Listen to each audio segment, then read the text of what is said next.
Hello everyone. ये है हमारी आज की न्यूज़ जिसमें हम डिस्कस करेंगे कि पीओके में है जो जेन जी का प्रोटेस्ट चल रहा है वो क्यों है।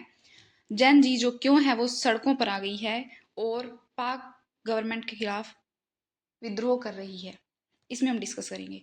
इससे पहले आपने देखा नेपाल में भी प्रोटेस्ट हुआ है, वो जेन जी का प्रोटेस्ट था और वो काफ़ी खतरनाक सिद्ध हुआ है। तो इसमें पीओके में भी प्रोटेस्ट क्यों हो रहा है, ऐसी भी क्या परिस्थितियां आ गई कि पीओके में प्रोटेस्ट हो गया। पीओके जेन जी के गुस्से से, प्रोटेस्ट से फिर से उभर रहा है। जनरेशन जी ने पाकिस्तान सरकार के खिलाफ सड़कों पर उतर आई है। पीओके जो है में विरोध प्रदर्शन हुआ है बढ़ती फीस और इवैल्यूएशन प्रक्रिया के कारण हुआ है। छात्रों के खिलाफ शांतिपूर्ण प्रदर्शन के रूप में शुरू हुआ ये प्रदर्शन शहबाज शरीफ के जो नेतृत्व वाली सरकार है उसके खिलाफ विद्रोह विरोध प्रदर्शन में बदल चुका है। मतलब पहले ये शांतिपूर्ण प्रदर्शन शुरू हुआ था कुछ डिमांड्स के साथ, लेकिन अब वो सरकार के खिलाफ प्रदर्शन के रूप में शुरू हो गया।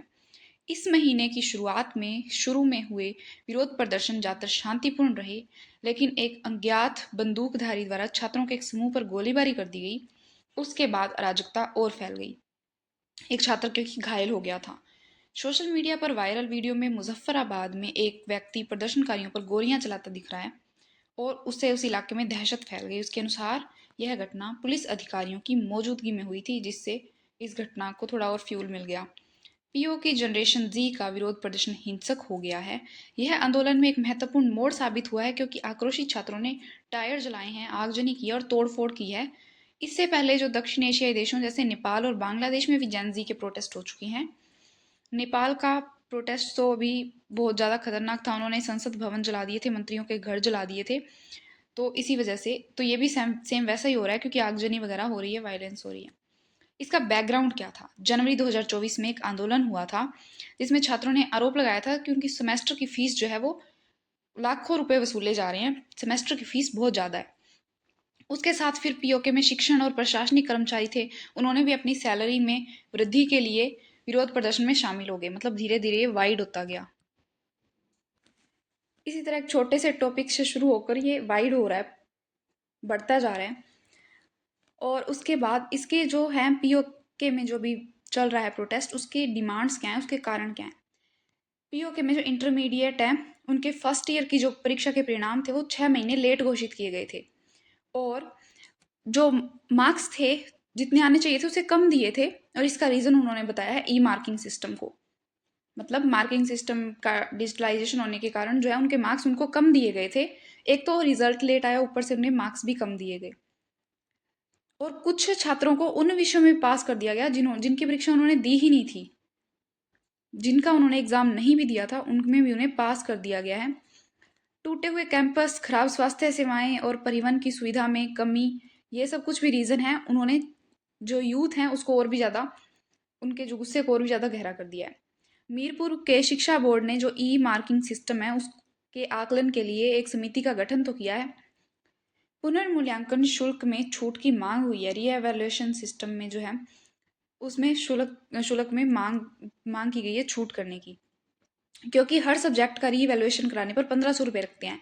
इस प्रकार अगर हर छात्र 7 विषयों में पुनर्मूल्यांकन करवाता है तो 10,500 रुपये वैसे उनके खराब हो जाने हैं। यूनिवर्सिटी की बढ़ती फीस और गलत परीक्षा प्रक्रिया के खिलाफ ये प्रोटेस्ट हुआ है। अब यह शुरू तो ये इन कारणों से हुआ था, अब यह पाकिस्तान के शहबाज शरीफ सरकार और सेना के खिलाफ व्यापक विद्रोह का रूप ले चुका है। जो पहले रीवैल्यूएशन प्रक्रिया की वजह से हुआ था और एग्ज़ाम लेट आया था उसकी वजह से शुरू हुआ था, अब वो सरकार के खिलाफ जो है प्रोटेस्ट में बदल चुका है। यह मुद्दा लाहौर जैसे पाकिस्तानी शहरों में गूंज रहा है, जहां पिछले महीनों में इंटरमीडिएट छात्रों ने लाहौर प्रेस क्लब के बाहर धरना दिया था। मतलब ये काफ़ी टाइम से चल रहा है। हालांकि छात्रों की शिकायतों की सच्ची अब कक्षाओं से सूची जो है अब कक्षाओं से आगे निकल गई है।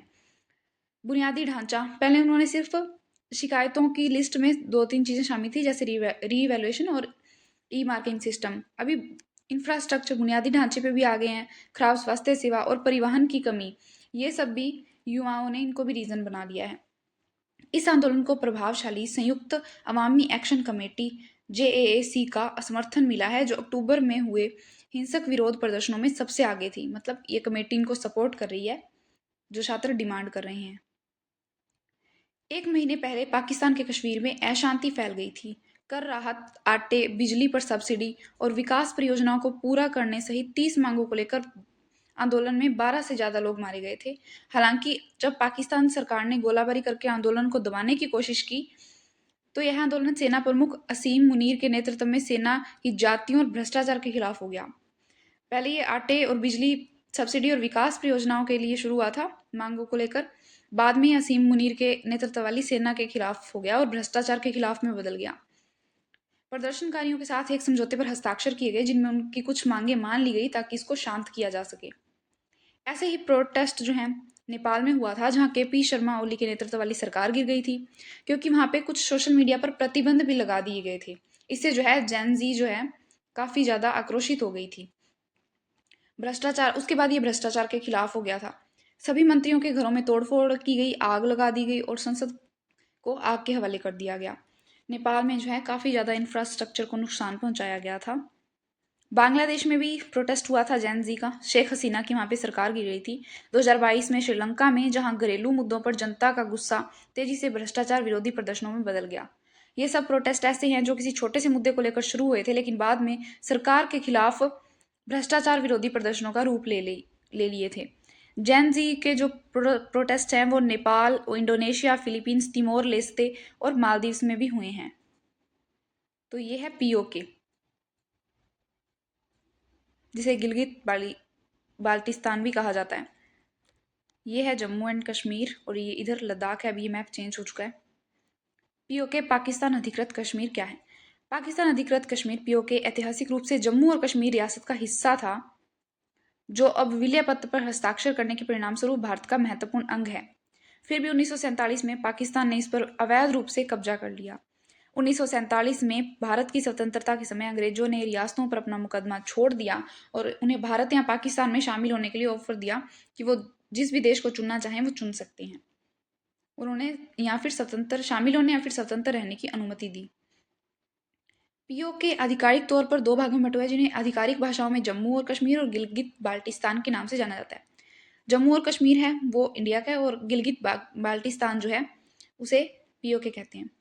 आज़ाद जम्मू और कश्मीर को पाकिस्तान में आज़ाद कश्मीर भी कहा जाता है। आज़ाद कश्मीर अंतिम संविधान अधिनियम 1974 आज़ाद कश्मीर एजेके पर शासन करता है। आज़ाद कश्मीर में एक राष्ट्रपति, प्रधानमंत्री और एक परिषद है, लेकिन राजनीतिक ढांचे में कोई शक्ति नहीं है और यह पाकिस्तानी सरकार के अधीन आता है। इसीलिए प्रोटेस्ट पाकिस्तानी सरकार के अधीन हो गया। ये है पूरा मैप भारत के उत्तरी हिस्से का। ये अक्साई चीन है जो कि अब चाइना के कंट्रोल में रहता है, और ये लद्दाख है। लद्दाख, ये जम्मू कश्मीर है, और ये एलओसी है, line of control. Line of control के इधर पाकिस्तान ऑक्यूपाइड कश्मीर आता है।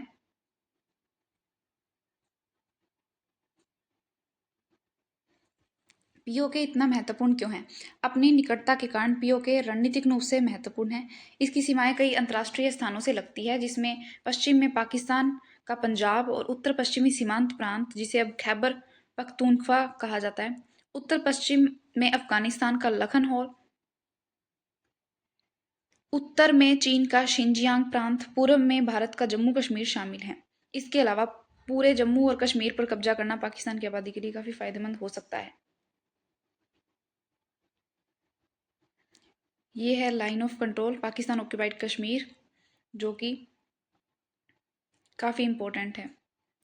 पीओके भारत के जम्मू और कश्मीर राज्य के पश्चिम में स्थित है, जो पहले जम्मू और कश्मीर के पूर्व शाही प्रांत का हिस्सा था।